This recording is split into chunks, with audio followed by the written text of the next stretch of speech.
My name is Scott Farah, and I'm the creator of the Independence Program. If you'd like more about my background and like to learn more about the program, independenceprogram.training. I'm going to talk to you today about capital for your business. I'm going to start with some of the ones that most people know about how to obtain capital, and then I'm going to move into some areas where most people are unaware of how to get capital. So let's start with the basics. You get capital from for a business generally from two sources. One is people who are investing in your business equity, buying stock, buying shares, and one is through bank loans. So in a general, a bank loan for a business is going to require between 25 and 30% of your down payment of whatever the loan size is. And the loan is going to be tied to every asset of the business. You have to have good credit, and you have to show how your business is going to be profitable. You've got to show how it's going to be compared to competitors. You have to do market studies, all of these sort of things. And then you go into the bank, and they say, okay, well, we'll give you the loan. Or you go to a private individual and say, please put some money behind this. Well, one of the first things, I was in banking for more than 20 years, one of the first things you have to realize is that people don't loan or invest in a company that doesn't have an extremely well thought out, well-written business plan. The reason is twofold. One is whoever it is wants to know that you're actually going to be able to pay back the loan or show a profit and give them a portion of the profit. The second reason is that they want to know that you've spent the time and effort to put together this business plan, because if you've thought through your business plan, if you've put it together, if you've spent hours and hours and hours on it, then you're going to be the type of person that is going to be successful. As you may or may not be aware, 80% of all small businesses fail in the first 5 years. And one of the major reasons is not having an adequate business plan, and the second is not having adequate capital. So back to the business plan for just a moment. In my experience in banking, 9 out of 10 people that came in with a business plan, their business plan ended up in the trash can before it even got to committee. Why? It wasn't well thought out, it wasn't well designed, the financials weren't there, there were a plethora of reasons. But you have to have a strong business plan. So once you have a strong business plan, again, you can go back to a bank, and you should. That's generally the cheapest way to get money. But here are some other unusual sources of capital. Okay? One is called crowdfunding. Now, crowdfunding works like this. Back in the Obama administration, they passed a law, crowdfunding, specifically designed to help small businesses raise capital.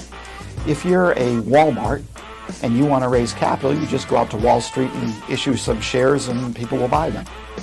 But if you're just starting, you don't have any record, you don't have any track record or anything, there's nobody that's going to do that.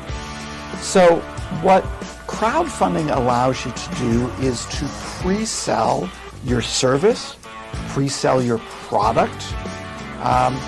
As an example, there is a streaming television show called The Chosen, and they raised all of the millions of dollars to produce that by crowdfunding. They put it out there and said, if you would like to be an extra, if you put in, and I don't know the exact numbers, but we'll pretend for a minute, if you give us $3,000, we'll let you be an extra in one of the episodes.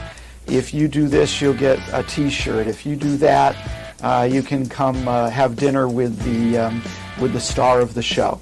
Okay? It was a way to raise the money, and to the best of my recollection, they raised somewhere between $8 and $10 million. Okay? Crowdfunding works for games. There are one of the games that was out there that got funded was a game called Exploding Kittens. It sounds like a horrible name. I've never played it, but my son enjoys it. You can raise money for products.